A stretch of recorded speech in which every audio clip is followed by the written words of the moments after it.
Hello and welcome everyone.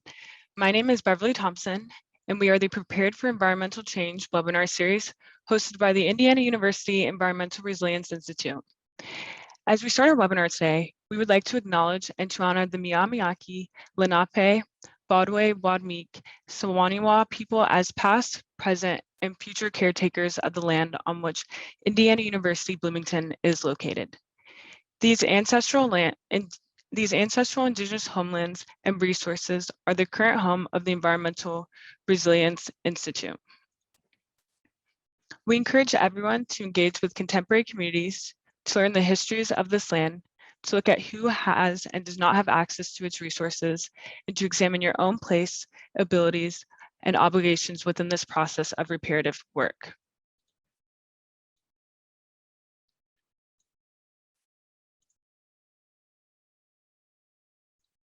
Sorry about that, I forgot to share my screen. Our webinar today will focus on effective communication strategies to constructively engage communities on environmental topics. All webinar attendees are muted. Please enter your questions into the chat function, which you can access by hovering your mouse over the Zoom window. In the last few minutes of the webinar, we will share a feedback survey through a Zoom poll. We hope that you will participate. We're recording today's webinar. I'll share a link to that recording along with follow-up resources with all the registrants early next week so that you can share what you've learned with your colleagues. And now I am very pleased to introduce today's moderator, Gabe Philippelli, the new Executive Director of IU's Environmental Resilience Institute. Well, thank you so much, Beverly, and welcome everyone. I'm thrilled to be in this capacity. One of my first official ones as Executive Director. As many of you know, Janet McCabe has gone on to be the Deputy Administrator of the EPA, but we've proceeded on with ERI and continuing the good work. Now, this topic today is particularly touches me. I work a lot on community engaged research and environmental health and environmental injustice. And low-income communities and the working class and communities of color have traditionally been alienated from a lot of environmental discussions. As a result, these communities are not adequately engaged or even represented when decisions concerning the environment are made. Without engaging all communities on environmental topics, it can cause vulnerable populations to be disproportionately impacted by decisions they were never represented in. So that's why I'm particularly thrilled to have these speakers today. We are excited to have Carolyn Townsend, who served as our very own Indiana Climate Fellow for the ERI's 2020 Resilience Cohort Program, where she wrote the City of Evansville Climate Action Plan, Evansville, and received the 2020 Green Community of the Year Award for the development of that plan. You'll also hear from Professor Martin McCrory, who has an extensive background in environmental justice and law. He's co-authored several federal and state bills, regulations, and city ordinances, and has worked with the White House on several pieces of environmental legislation and regulations. In addition to our webinar series, ERI has many other resources available to local governments and the general public. And one resource I wanted to make sure that you all know about is our podcast, In This Climate. I'm a happy co-host of the podcast. It's a weekly podcast about weather, wildlife, human resilience, and the ever-changing environment. This week is going to be a live podcast on our second one on food systems, redesigning foods. The show includes featured perspectives from leaders in climate science and environmental policy. Now, for our upcoming webinar, we hope you'll join us for next month's webinar, which will focus on addressing heat preparedness in under-resourced communities, a huge issue, particularly in the face of climate change. And we hope you encourage your friends and colleagues to join as well.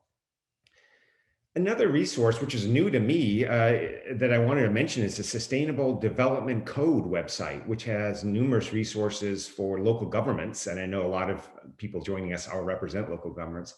Working on environmental issues. It's organized by category, and the website contains good, better, and best practice suggestions for removing code barriers and creating incentives and filling regulatory gaps. And of course, we want to thank AIM, AIC, Health by Design, and the Indiana Public Health Association for continuing to support this webinar series. Thank you to everyone who's attending today's webinar. We hope you will encourage your friends and colleagues to watch a recording of the webinar if they're unable to attend today. And of course, at the end of the second speaker, I'll return again just briefly to encourage you to place your questions.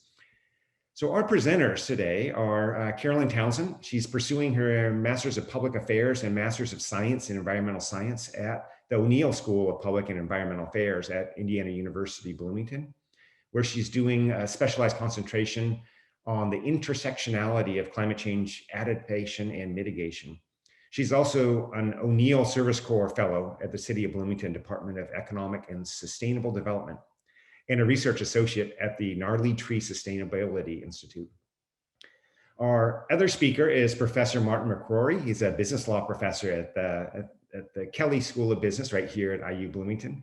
He's a former city attorney with the City of Indianapolis, a former deputy attorney general for the state of Indiana, and a former litigation attorney with the United States Department of Justice.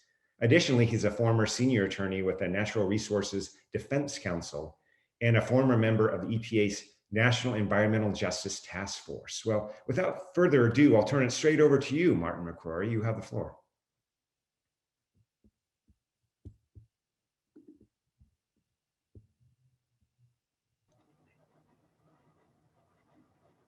Beverly, do you want to go ahead and put up the slides?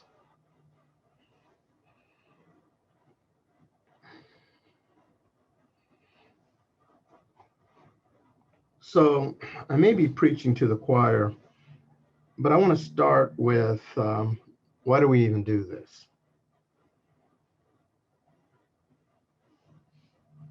Frederick Douglass said that America glories in its refinement, but continues to maintain a dreadful system begun in avarice, supported in pride, and perpetuated in cruelty.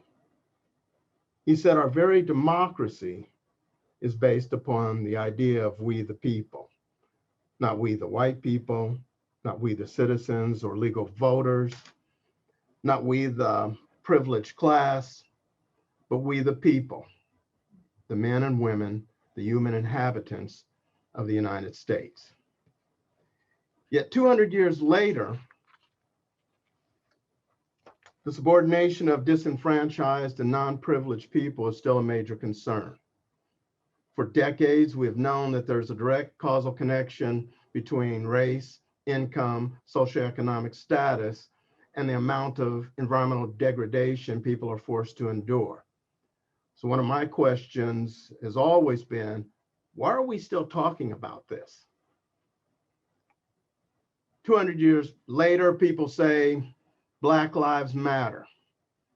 Well, certainly not when we talk about regulatory reform and policy making, especially in relation to the environment. Certainly, Black lives do not matter enough to get affected people invited to the policymaking tables. There's been a recognition that certain voiceless people are disproportionately affected by environmental degradation, as Gabe just said. By the same token, there's been a recognition that so-called neutral policies, standards, and rules have a disproportionate effect on certain voiceless people. By definition, if that's the case, they are not neutral. But you need to remember, if we recognize this, this doesn't require anyone to take or accept blame. We're only to blame if we continue to allow a harmful system to exist and do nothing to change it. So how do we begin to change? To facilitate change, we must become activists. We must take affirmative action to combat systemic problems that have multi-generational effects. We must actively engage in anti-racism, anti-classism, and anti-subordination. Let me just really quickly, rather than go through the definitions that you can read, To be an anti-racist doesn't mean saying, I'm not a racist. It means actively and affirmatively acting to determine racist policies, racist rules, rules that have a disproportionate effect on certain races, and then change those. Same thing with anti-classism, anti-subordination.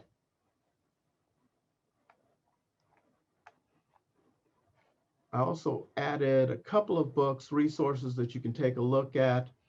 Along with those, I would add Wilkerson's book, Caste, The Origins of Our Discontent. And we'll have those resources. I think we can put up resources for you at the end of the week. So I'll get that as well. Next slide, Beverly. I know I'm being a little bit controversial, but I think I need to be, because we have to be very, very, very conscious about who's at the decision-making table and who's not. So who's important? Everyone's important. If we're all equal, we are all important. Who should be seated? All the important people. And we just said everyone's important. Who should be heard? Whose voice matters? Everyone seated at the table, which is all the important people, which we said is everyone, i.e., we the people. Okay.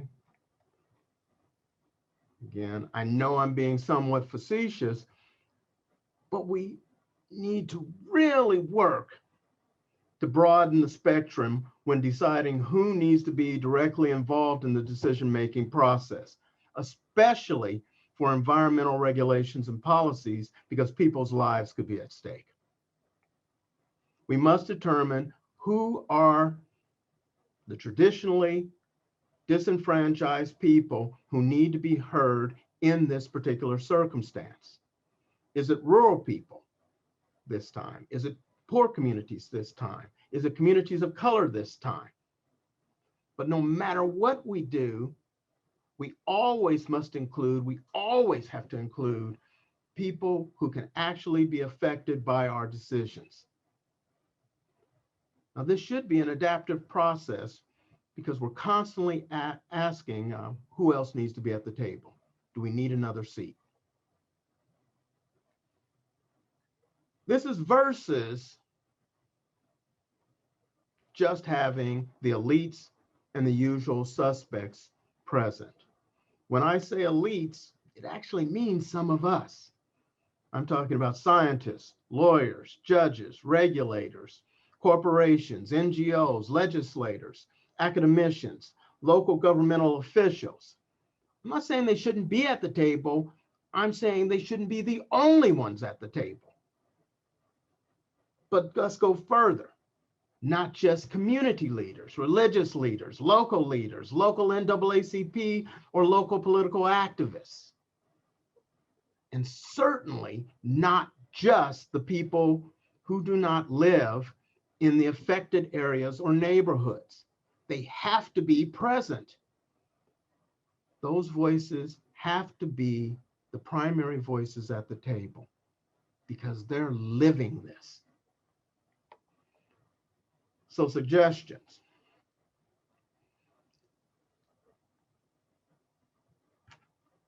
I think that you need to determine who the potentially affected communities are and the traditionally underrepresented people affected in the particular circumstances.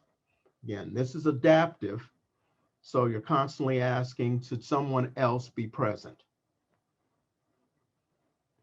You need to meet people where they live to discuss issues, problems, and goals. For example, you meet them at neighborhood churches or places of worship, neighborhood elementary schools, neighborhood community centers, neighborhood parks and recreational centers, neighborhood libraries. And you let the stakeholders help define the goals so that you have buy-in from the very beginning. No top-down goal setting. While you're setting the goals, you establish common goals. You start small and strive for the win. Start with small goals that everyone can agree upon, like pollution's bad. Okay, how do you argue against that? And agree to your goals in writing so that there's no mistake about what you agreed on at the very beginning. But you also agree that the goals can change over time, and they probably will. But one of the big things you have to remember is this is participatory inclusion, and it's about a redistribution of power. So everyone at the table has to have an equal say and an equal vote. And remember, we just expanded the table.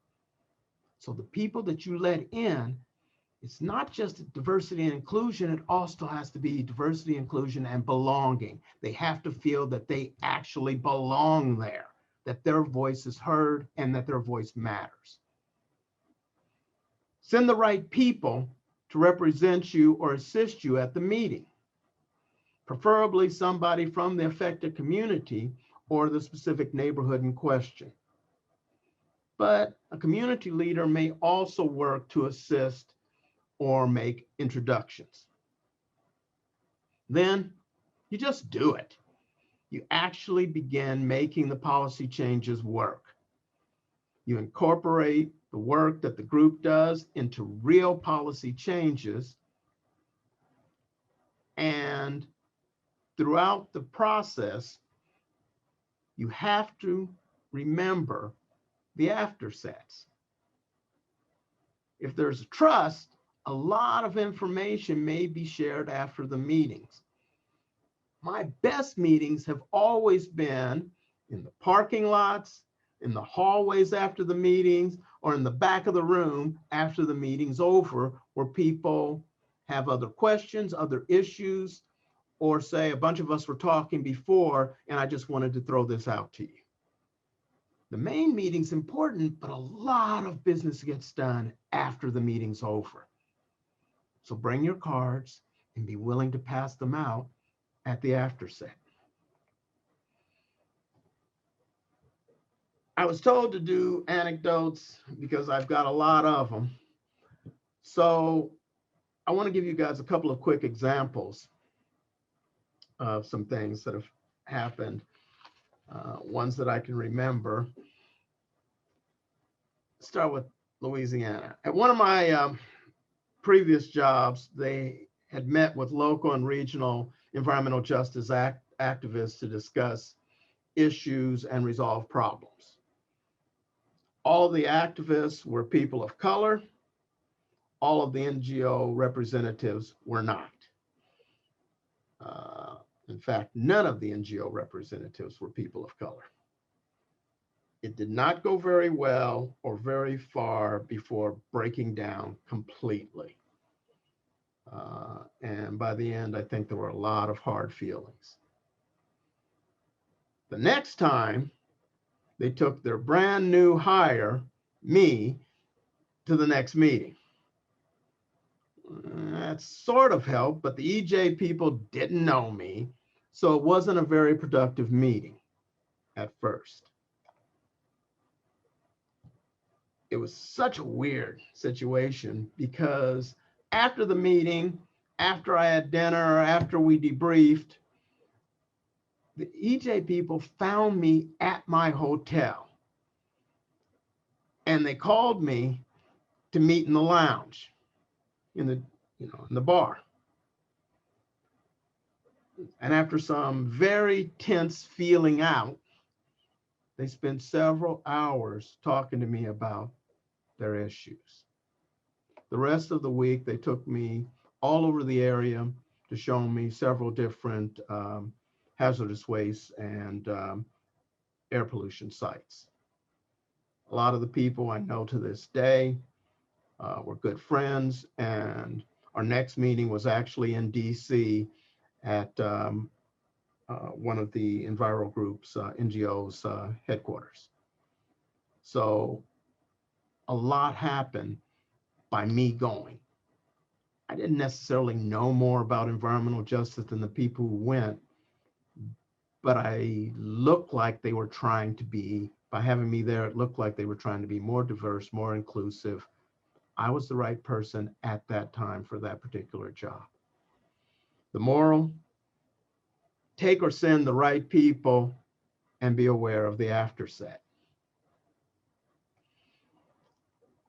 Another scenario that's not an environmental scenario, but may show a point. The city was considering purchasing a new armored police vehicle. People were saying that the new armored vehicle was a threat to the minority communities. My question was, who are you talking to? Are you asking people from these minority communities you're talking about if they're actually concerned about a new armored vehicle? Or did they have more pressing concerns involving law enforcement officers? Because when I talked to people in the communities, people were saying we're going to be drastically affected. A lot of people didn't even know there was a new armored vehicle coming, or that was even on the table. But what they were concerned about were police hassling them on the front steps when they're sitting out on Saturday night. They had concerns. This wasn't one of them. Okay. People said, kept chanting at some of the meetings, Black Lives Matter, but obviously they didn't matter enough for people to ask other people in the neighborhoods they were trying to protect. Okay, the moral, let the people speak for themselves. If you want to make these determinations, have people who are actually, or you think may actually be affected, and ask them, does this matter to you? What do you see as the issues? And the answer may not be the answer you actually think it is. In this case, it was not. Oh, they have concerns. This wasn't one of them. And then the school system textbook review. One of our textbooks in town contains some offensive racial stereotypes. Like, real bad. And it was, I don't remember if it was a social studies or a history book. The school system, there was a big response to it, and the school system set up several committees and groups to begin reviewing prospective textbooks and the entire K through 12 curriculum with an eye towards diversity and inclusion.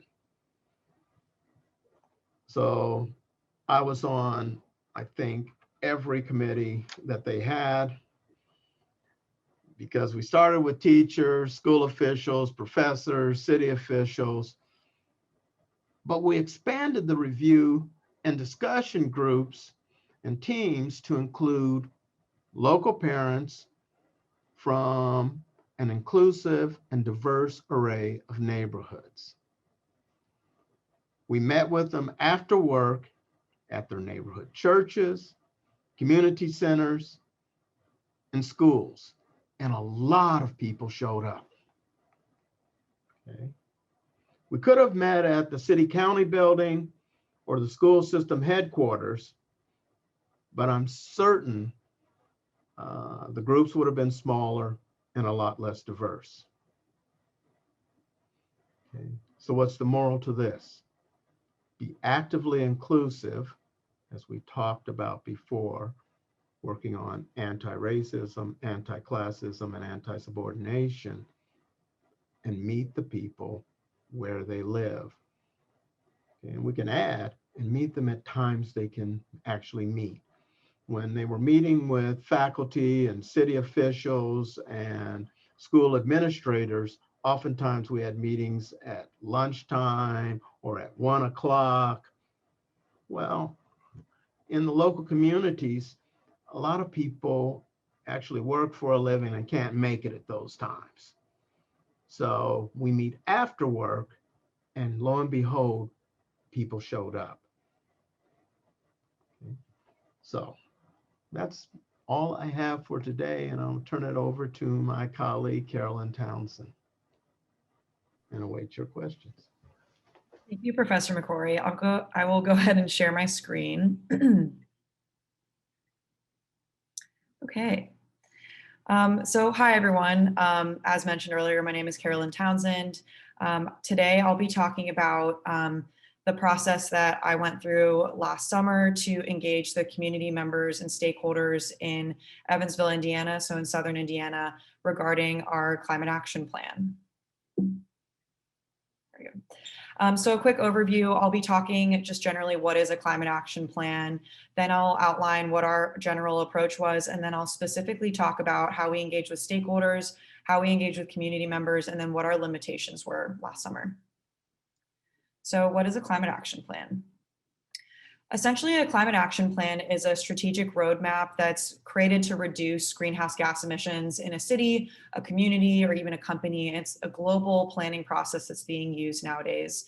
It starts with establishing emissions reduction goals. So those are data-driven goals that are used to kind of outline, okay, how much do we need to reduce our emissions by what year? So for Evansville, we had 3 of them. It was reduced by 15% by 2030, 35% by 2040, and 50% by 2050. These goals were based on what's called a greenhouse gas inventory, which is a report where you collect a bunch of data that says where our emissions are coming from.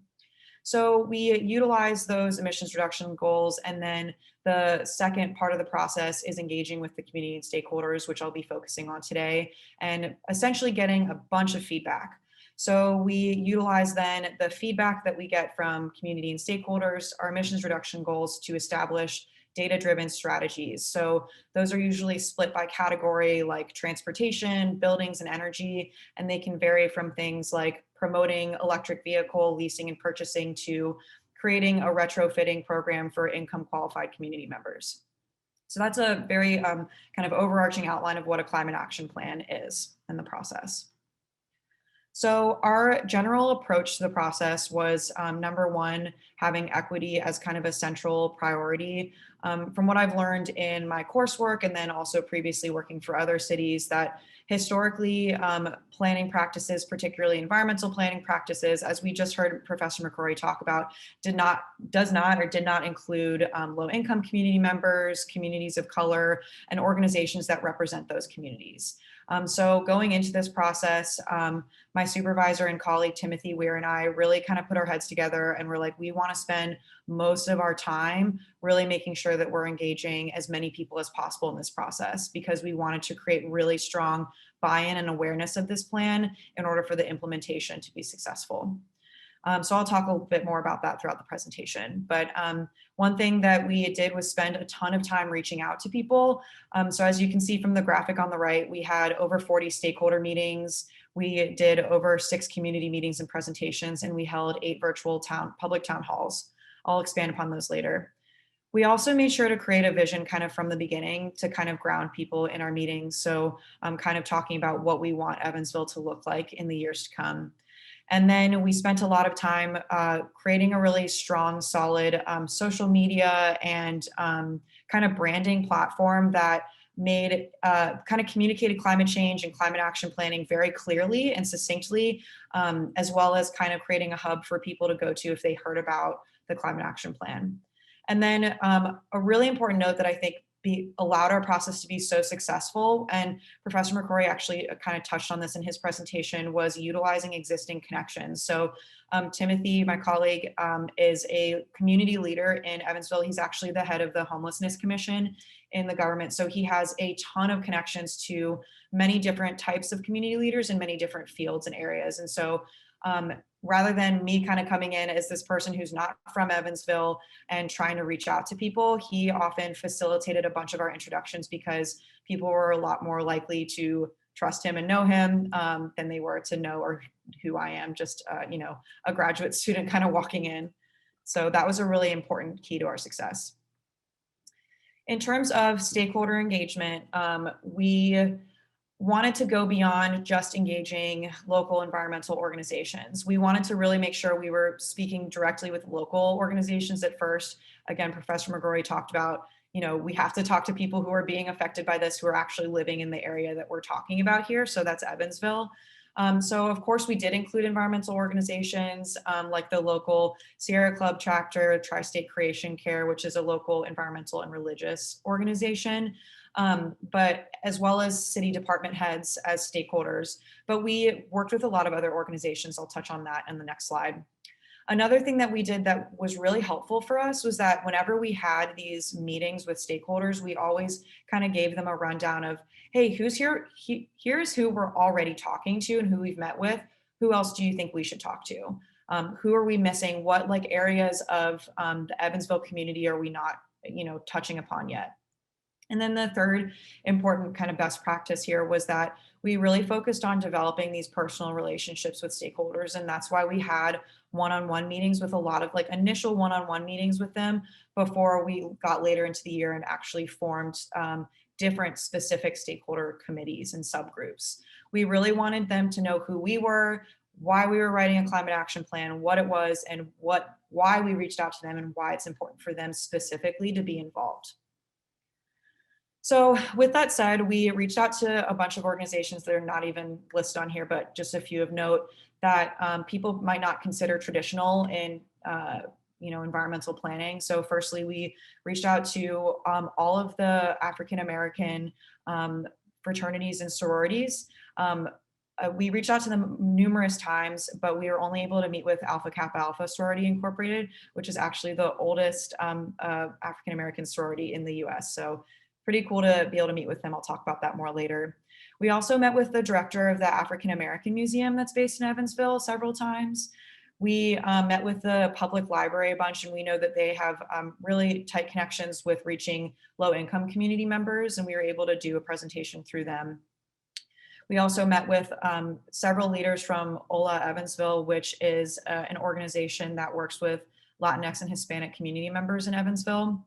We also met with a coal organization, which I'll talk about more later, but mainly because I've found from my studies and what I've just learned generally that fossil fuel organizations, particularly the working class, Evansville is a really big coal mining city for those of you who are unfamiliar. And so we really wanted to include those workers and people who represent those people because I think there's an assumption that A, they don't believe in climate change, but B, that there's no point in including them because they're the quote unquote enemy. But in reality, there's, those people in the coal and fossil fuel industry, workers particularly, feeling very threatened because their jobs are threatened to be taken away. So we really wanted to make sure they were included in this process and say, hey, how can this plan help you all eventually? Like, this is something that's happening. How can we help transition and help your employees transition to working in the renewable energy sector?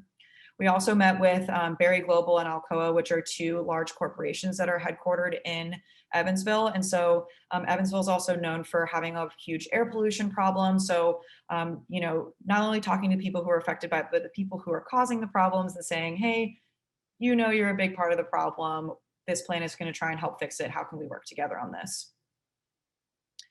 So that's a bit about stakeholder engagement. And then I'll talk a little bit about community engagement and then kind of bring it all together. So how did we reach the public? So as everyone on the call knows, last summer was in the middle of COVID-19 lockdown. So everything that we had to do was 100% virtual. And that was advantageous in some respects in that we were able to have lots of different one-on-one Zoom meetings with stakeholders, but it also caused a lot of limitations, which I'll talk about in a moment. One of our biggest ways that we reached the public was through a community survey that we launched, and we received over 1,800 responses on that, which was pretty great. And there are two main reasons why I think that we were able to see that success. First of all, we had an incentive for people to take the survey.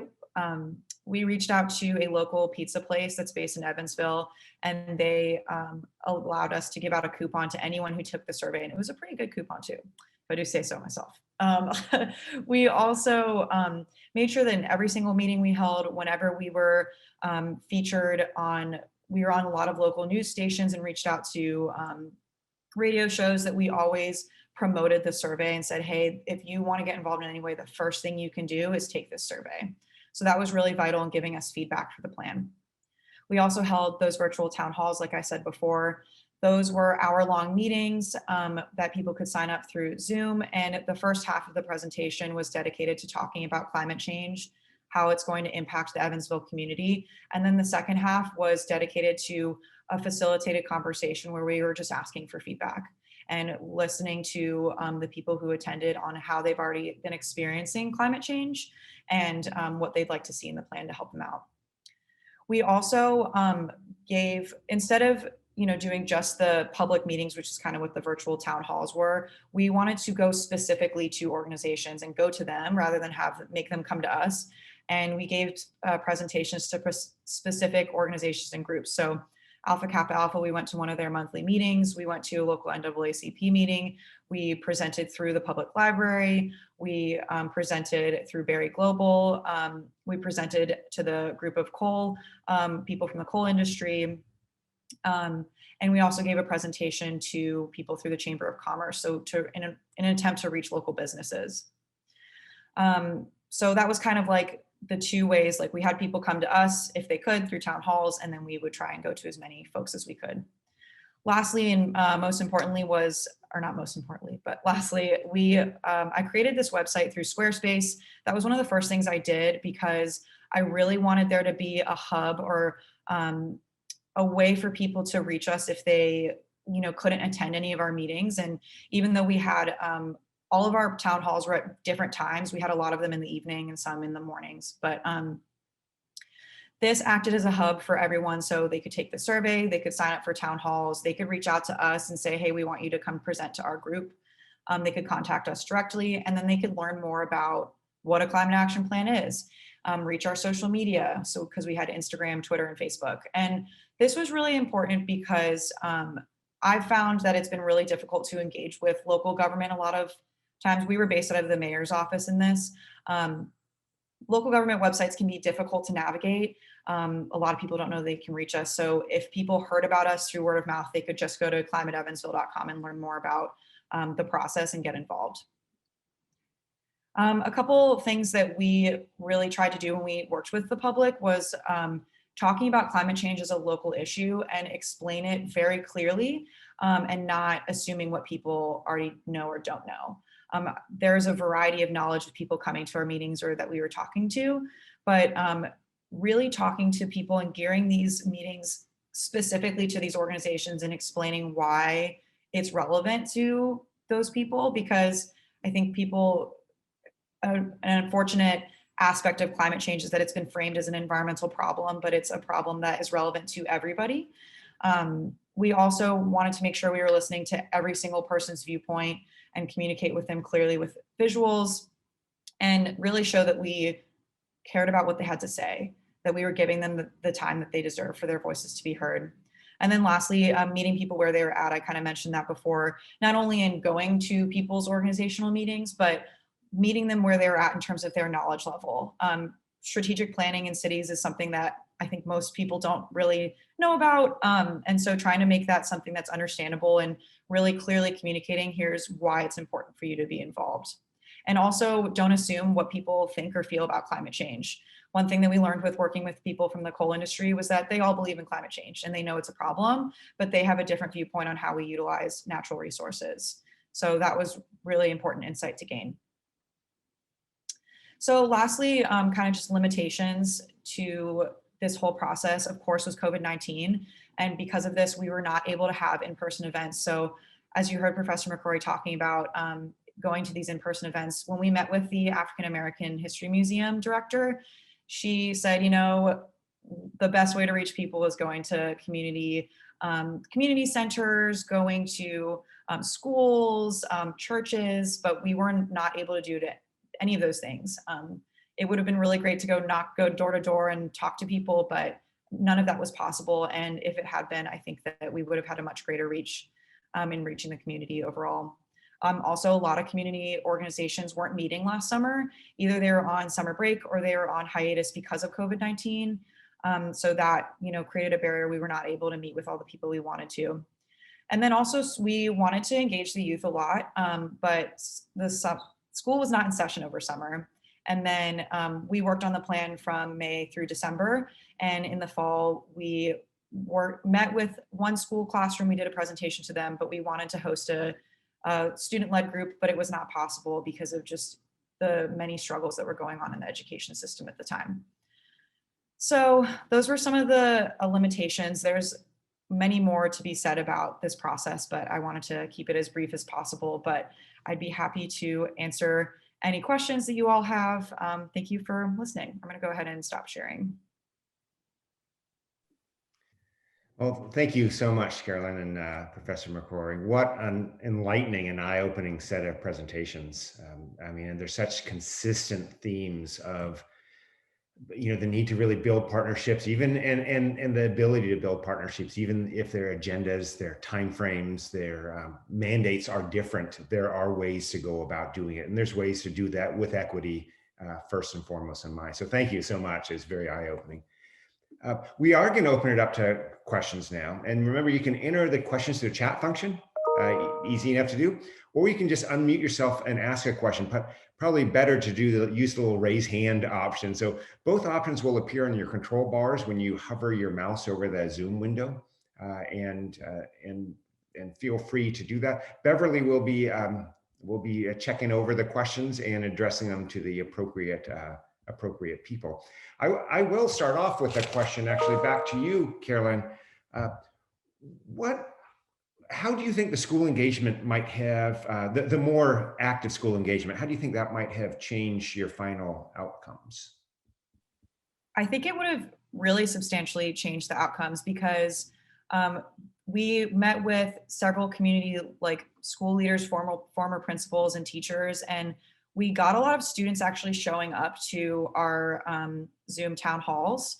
But so there was very clearly a lot of interest from school leaders as well as students themselves. And if we had been able to get them involved, I think that as the plan gets implemented over the next 30 years, we could have created a lot of programs like internship programs for students, community program, like after school programs for kids to get involved in actually implementing the plan. For example, a big part of our plan was local food and agriculture. So educating the community about growing food locally and learning how to garden. Those are things that could have been incorporated really well if we had been able to talk with kids up front. But at the same time, you know, it's a 30-year plan.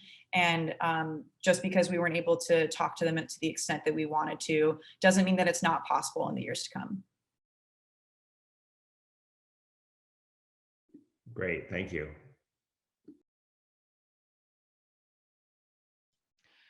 And we have a question from Joe. When it comes to facilitating these discussions, what have the two of you found to be a good ratio between presenting and listening to get a good dialogue?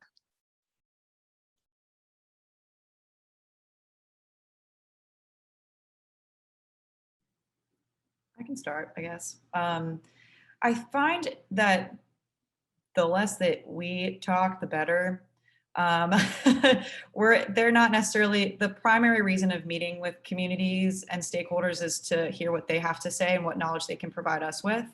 But I think, you know, having a quick presentation at the beginning to give that important context, at least for climate action planning, about what climate change is, what is a climate action plan, is really key to kind of make sure everybody's on the same page, as I was saying before, not assuming what people already know, and then connecting it to their personal lives. That was a big thing that we did. We always had a Zoom poll where we would ask people, what effects of climate change have you experienced? And we would list a bunch of them that are already happening in Evansville. And that really got a lot of people like, whoa, I didn't realize that this is climate change and I'm experiencing this. And it really helped create that conversation. But yeah, the less that you talk while still priming the audience with information, I think the better. I agree 100%. You want a ratio, I'd say 80-20 or 70-30 pro listening.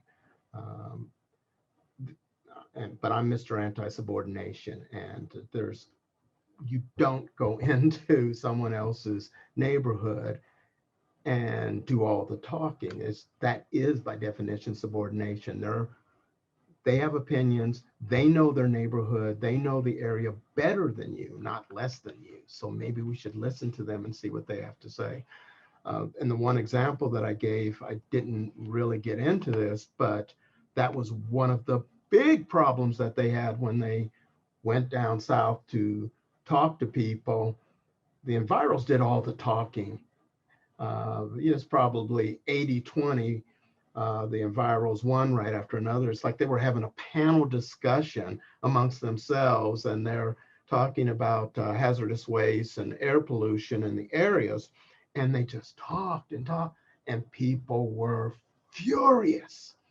Said, if all you're going to do is talk, why don't you leave us some money, give us a check, and then go back to the East Coast. We don't need you here. Why don't you write us a check and get out? When we went down the next time, there was less talking, probably still too much. And I didn't talk at all. I didn't speak at all because I spent most of the time taking notes on what they were saying. So when they said, okay, you guys are better this time than you were last time, but you still talk too much, nobody's listening. And I said, I have a whole notebook full of notes. I think I heard a lot of what was said. They were mad at me because they weren't really mad, but they sort of thought I was window dressing, but said it in more derogatory terms. But that's fine. I expected that. But then we had the after set. And then things worked out after some tense conversations. Things worked out extremely well. And I had looked at the notes. I actually, when I went back to my room, I went over the notes some more so that when we had our next meeting the next day, but we didn't end up having a meeting, they actually ended up taking me around instead to show me their problems and show me examples of what they were talking about when they got to speak, when they were allowed to speak at their own meeting. Okay. I have a question from Jennifer. What suggestions do you have for building long-term relationships with community leaders and community members that outlast the planning and formal engagement process? Sure. I would say making sure that from the very beginning in the planning process, you're approaching people and saying, this is a 30-year plan, and the city cannot do this alone. The mayor's office can't do it alone. What are the assets that you have? What are you already doing about climate change? How can you take leadership in this? And what I did in the plan itself was I asked permission, of course, first from these organizations, but I named them as partners in implementing some of the strategies. And then moving forward, making sure that one thing that Evansville is planning on doing is hiring a sustainability director. And so their job is going to be implementing this plan. And so they will be consistently being in contact with people as they go through and implement strategies. That organization is listed on there. They know they're responsible for it. But really, like I was saying before, developing those really strong relationships from the beginning. A lot of this is about developing, like not friendships, but, rapport with these people so that you know each other. And so you know what's going on and you know what your role is going to be moving forward. I think that one of the things that you can do is make sure that you actually incorporate their ideas into whatever plan or policy you're coming up with, and make sure that they know that those ideas have been incorporated. Highlight it, tell them, go back and say, remember when we talked about this, I tried to make sure that this is in. Can you double check this and make sure I got this right? So that they have long-term buy-in on the plan, and remember that you're the one who, or you represent whoever it is who did this, that listened to them and incorporated their ideas. I also, again, can't highlight enough the afterset, the fact that you can have meetings, big meetings, but you can also have smaller meetings with smaller groups of people. One of the things that we did a lot, especially after I came on board, was we would have big meetings, but then we'd have smaller meetings, dinner meetings, or meetings at the local, whatever. We're going to get together and we're talk. There was one meeting that we had in someone else's hotel room when they came to DC. They set an after-set meeting in someone's hotel room, and there was probably 10 or 15 of us in the hotel room going over and cranking out ideas until, I don't know, 1 or 2 o'clock in the morning. We were just cranking, working on different ideas. Do you think we can get buy-in on this? I am 100% positive you can get buy-in on this. So it was great. And again, a lot of the people I'm talking about are my friends to this day. The next question I have is from Matthew, and it says, based on the results and experiences, what has been the most successful method of inviting community members and organizations to join the conversation and action plan around climate change? And then also, how do you best identify those communities that can and should be engaged with?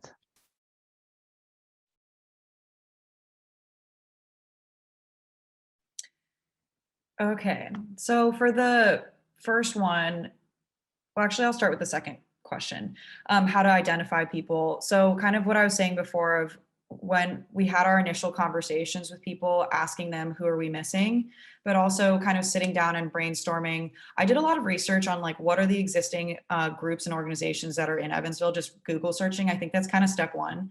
And kind of thinking about different areas of society where people gather. So we did actually reach out to a lot of churches in the area, but none of them got back to us, unfortunately. But reaching out to these, to religious organizations, educational, like we talked to a lot of universities.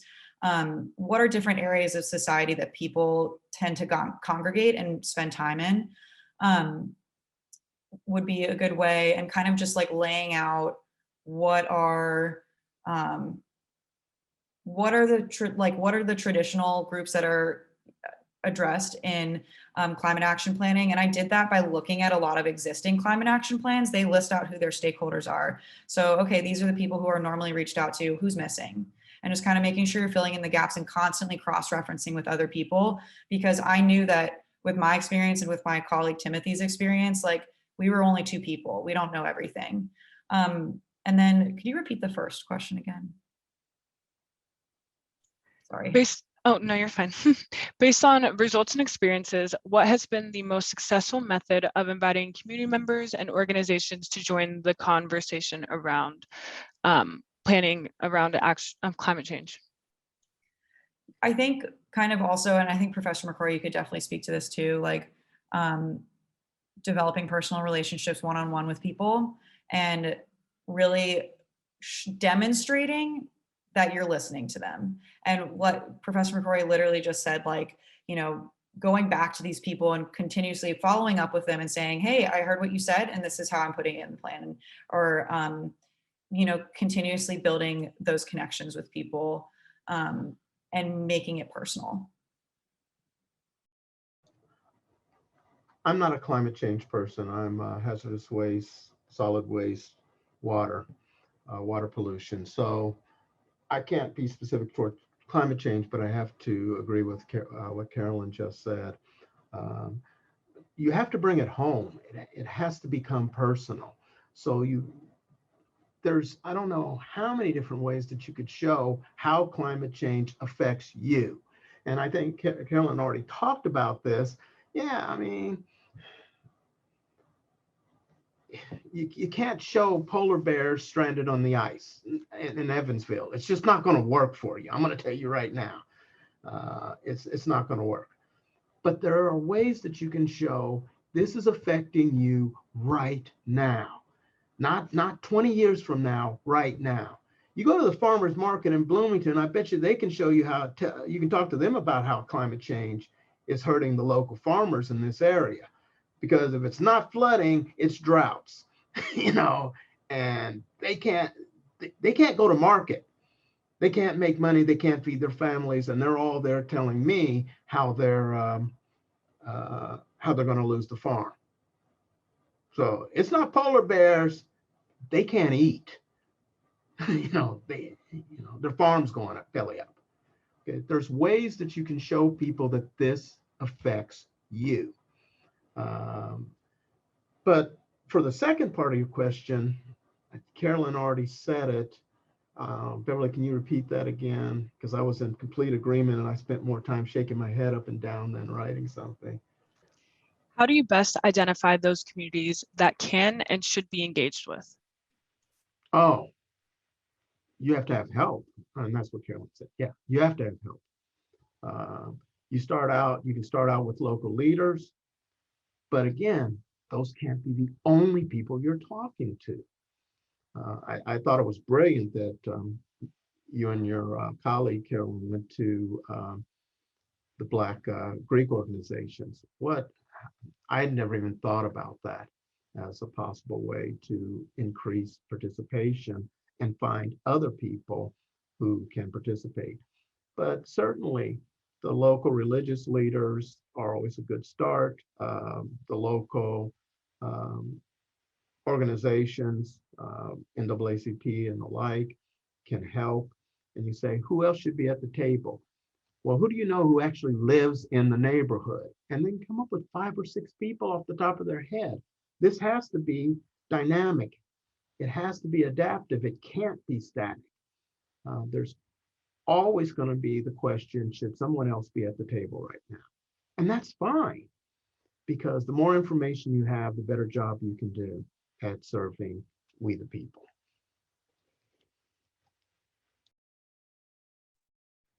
One question I have is, and I don't know if how much we have, about 5 more minutes left. So any questions that we do not get to, I will take a note of them and ask the speakers if they would be willing to provide responses, which we can include in our follow-up email. But one question I have is, how can we as advocates help to make sure all voices are valued in an equitable way while still being inclusive in a way that fosters mutual respect and partnerships?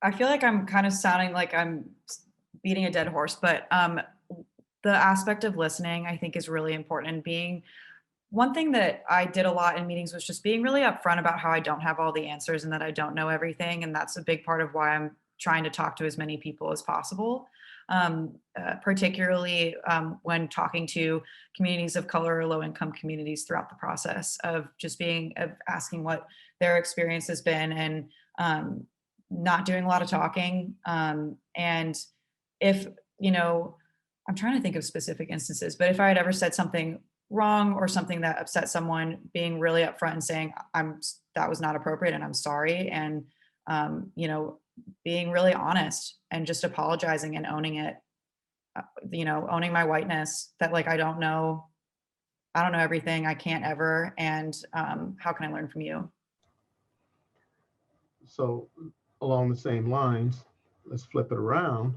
You say owning your whiteness. Well, I don't live in Franklin, Indiana, and they're having a lot of problems there right now. If I go there, I don't go in as if I know everything that's going on and all the problems and issues associated with the soil, air, and water contamination in Franklin. I guess I could find out by actually asking people and saying, what are the issues? What do you see?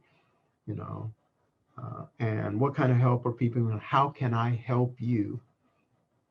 Because I'm serious. That's one of the next things I want to work on, because to me it's outrageous what's happening there. I don't see how this could happen and could be happening in 2021. This is just incredibly bad. But I can't go in with all the answers. I don't even know all the problems. They live it and they know the problems. So I need to ask them, what are the problems? And then we can start figuring out what the solutions are. Okay.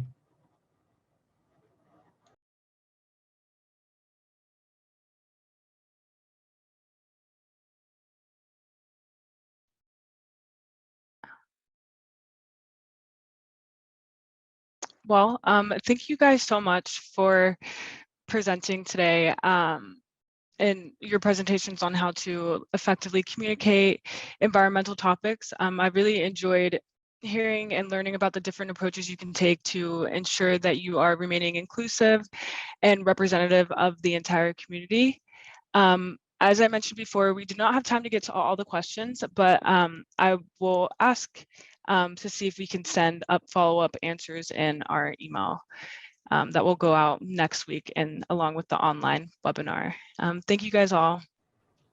No, thank you. This was very good. I appreciate you guys putting this on. Thank you so much.